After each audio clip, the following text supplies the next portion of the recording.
आप लोगों को ये बताऊं कि जब मैं वहाँ पे पहुँची मैंने दुआज़ारा को देखा। उसकी छोटी सी वीडियो मैंने रिकॉर्ड की थी, खुफिया जो भी थी मेरे साथ कोलीग थी उसने की।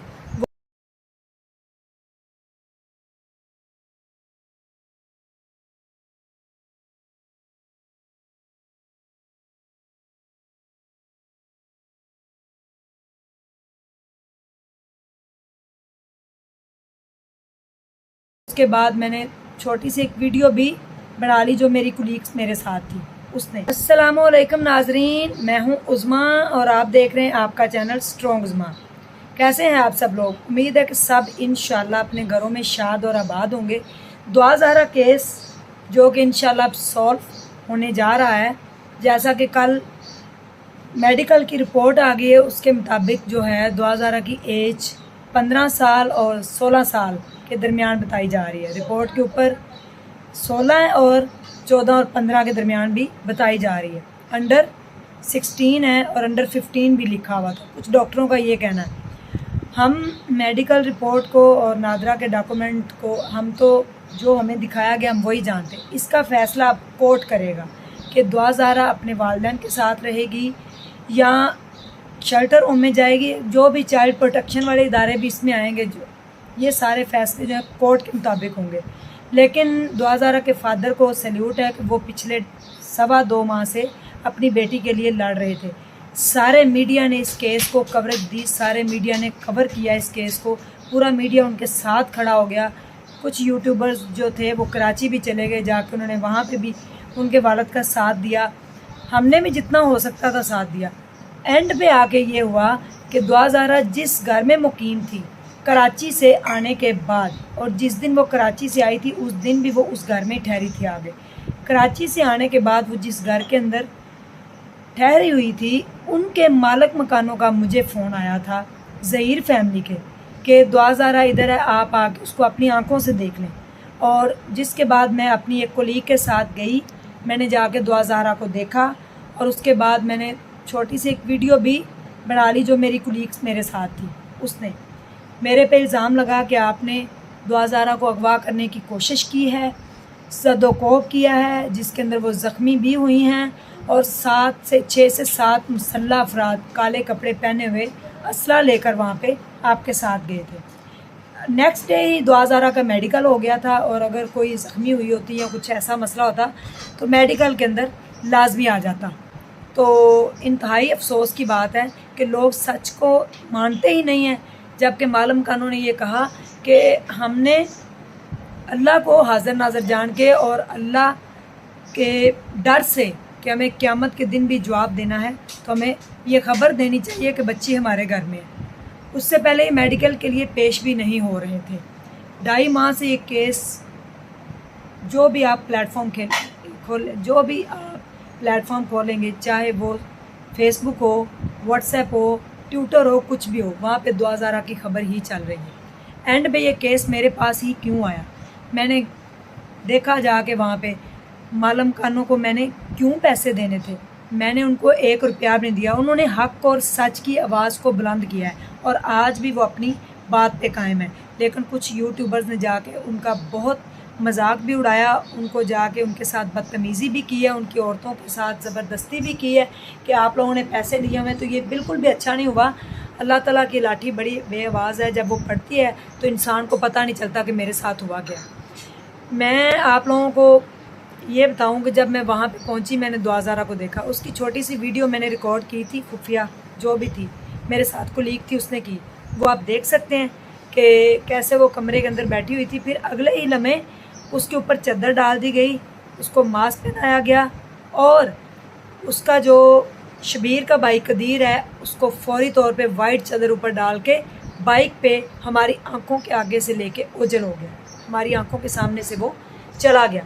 उसके बाद मैं वहाँ पे 2 घंटे रही, मालूम खानों के साथ मैंने इंटरव्यू किया। अभी और भी उनके इंटरव्यू हैं 2-3 बाकी, वो भी मेरे चैनल पे आप सुन लीजिएगा। जो कुछ उन्होंने कहा, जो उन्होंने अपनी आंखों से देखा, जो वो सुन रहे थे कि दुआज़ारा क्या कहती है, क्यों चीखती चलाती है, क्यों रोती है। उसके बाद मुझे सलाखों के पीछे भेजने का फ़ैसला भी किया गया। अभी तक कोई भी किसी के पास प्रूफ नहीं आया। वीडियो आप खुद देख लें, दुआज़ारा किस तरह से अपने कमरे में बैठी हुई थी, कमरे की हालत भी आप देख लें। चलें, हम ये नहीं कहते कि वो एक गरीब फैमिली है, वो एक बुरे से घर में रह रहे, लेकिन कमरे की कम से कम सफाई तो इंसान रखता है ना। कमरे में बर्तन बिखरे हुए हैं, कपड़े बिखरे हुए हैं, वॉशरूम का हाल आप देख लें। तो ये सारे उस कमरे के हालात थे। दुआ ज़ारा जहाँ पे बैठी हुई थी, और इंतहाई मुझे भी दुख हुआ कि बच्ची कहाँ से कितने नाज़ों से पली हुई और कहाँ वो आके बैठी हुई है। उसकी वालदा ने भी रोते हुए उसको पैगाम दिया, वालिद ने भी रोते हुए पैगाम दिया। बच्चा इतना भी मुतनफ़र नहीं हो सकता अपने वालिदैन से। वालिदैन जैसे मर्ज़ी हों, वो हमारे वालिदैन होते हैं, वो हमारे अच्छे बुरे का अच्छा सोचते हैं। मानते हैं कि बच्ची से गलती हुई है, वो अपनी मर्ज़ी से कराची से आ गई, लेकिन आगे आके उसका माइंड कैसे वॉश किया गया, कैसे उसको बातें समझाएगी, क्योंकि 14 से 15 साल का बच्चा इतना समझदार नहीं होता, वो इतनी समझदारी वाली बातें नहीं करता। आपने भी उसके इंटरव्यू सुने होंगे, जैसे वो इतनी समझदारी वाली बातें करती, जैसे उसको पढ़ाया जाता है वैसे ही वो बात करती है। तो ये जो इमरान था, उसने भी उसका इंटरव्यू किया था, कल मैंने भी उसका इंटरव्यू किया। तो उसने कहा जो लुकमा उसको देते हैं, जो पढ़ाते हैं, वही वो बोलती है, उसके अलावा वो कुछ नहीं बोलती। तो मैंने कहा इसीलिए उसने आपको दोबारा इंटरव्यू नहीं दिया। तो उसने कहा मैंने दोबारा इंटरव्यू उसका इसलिए नहीं लिया कि पहले लोगों ने मुझे तनकीद का बहुत निशाना बनाया। तो अभी भी ये केस क्या रुख इख्तियार करेगा, केस कहाँ जाएगा, क्या उसके वालिदैन जो है दुआ ज़ारा उनके पास जाएगी या कहाँ जाएगी, कोर्ट का फ़ैसला अभी आएगा, अभी कुछ नहीं कहा जा सकता। लेकिन मैंने वहाँ पे जाके दुआ ज़ारा को देखा। कोई आपने मेरे इंटरव्यू में ऐसी फजूल बात सुनी हो या फजूल बात देखी हो, 3-4 उनके मालम खानों ने मुझे इंटरव्यू दिए, कितने अच्छे तरीके से उन्होंने बात की है। कोई लग रहा था कि मैंने उनको पैसे दिए या मैंने पढ़ाया कि आपने ये नहीं ये बोलना है, ये नहीं ये बोलना है। उन्होंने सच का साथ दिया है, मैंने भी सच का साथ दिया है। जो मुझे वहाँ पे नज़र आया मैंने आके दिखाया। और मुझे क्या ज़रूरत थी दुआ ज़ारा को अगवा करने की। लोग ये कह रहे हैं कि उज़्मा अगवा करने लगी, तो मैंने उसको अगवा क्या करके करना क्या था। मुझे नहीं पता, केस इंटरनेशनल लेवल पे हाईलाइट हुआ है और केस जो है वो सॉल्व करने की कोशिश कर रहा है उसका बाप, और पूरा मीडिया और नासिर जिब्रान साहब ने ये केस अपने हैंडल किया हुआ है पूरा, यानी कि इंटरनेशनल जो लेवल पे लोग हैं वो भी इसको देख रहे हैं। तो मैंने दुआ ज़ारा को अगवा करके क्या करना था, मैं जस्ट उसको देखने गई थी, और देखने के लिए मुझे उसकी इतनी भारी कीमत अदा करनी पड़ी। शबीर की तरफ से मुझे धमकियाँ आई कि अब उज़्मा को मैं नहीं छोड़ूंगा। चले, मेरे साथ जो भी कुछ होता है अब उसके ज़िम्मेदार तो ये लोग ही होंगे, क्योंकि अगर मैंने सच का साथ दिया, सच में अगर जान भी जाती है तो मुझे कोई भी प्रॉब्लम नहीं है, इसलिए कि मैंने हमेशा भलाई के काम किए हैं और अपने चैनल पे मैं भलाई के काम करती हूँ, और ये भी बहुत बड़ा मैंने भलाई का काम किया है। ठीक है, वीडियो आपके सामने, आप खुद देख लीजिए, पहचान लीजिए, ये शबीर की बेगम ही है और ये दुआ ज़ारा ही है। छोटी सी वीडियो बनी है कमरे की, जैसे आप चाहें देख सकते हैं इसको। अल्लाह ताला आप सब लोगों को अपने हिफ्ज़-ओ-मान में रखे। जो लोग मेरा साथ दे रहे हैं, मुझे सपोर्ट कर रहे हैं, उनका बहुत शुक्रिया, तहे दिल से शुक्रिया। और जिन लोगों ने तनकीद का निशाना बनाया उनका भी बहुत शुक्रिया। मैंने कभी किसी के साथ बदतमीज़ी नहीं की, कभी किसी के साथ कोई फजूल बात नहीं की, कभी किसी के अगेंस्ट कोई बात नहीं की, लेकिन लोगों ने मुझे तनकीद का बहुत निशाना बनाया कि इसने दुआ ज़ारा को अगवा करने की कोशिश की है। अल्लाह ताला आप सब लोगों को अपने हिफ्ज़-ओ-मान में रखे, और अल्लाह ताला दुआ ज़ारा को भी अपने हिफ्ज़-ओ-मान में रखे, उसके वालिदैन को हिम्मत और ताकत दे कि वो अपनी बेटी के लिए ऐसे लड़ते रहें। ये एक दुआ ज़ारा का मसला नहीं है, पता नहीं पूरे पाकिस्तान की जितनी भी दुआ ज़ारा है उनका मसला है ऐसा।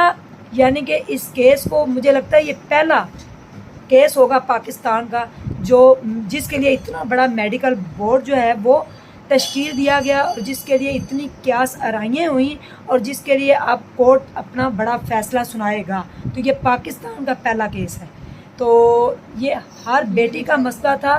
दुआ ज़ारा का फादर अपने बेटी के लिए नहीं खड़ा, वो और दुआ ज़ारा के लिए खड़ा था। यानी कि दुआ ज़ारा का जो बाप है वो अपनी बेटी के लिए स्टैंड नहीं उसने लिया, उसने पूरे पाकिस्तान की बेटियों के लिए ये स्टैंड लिया।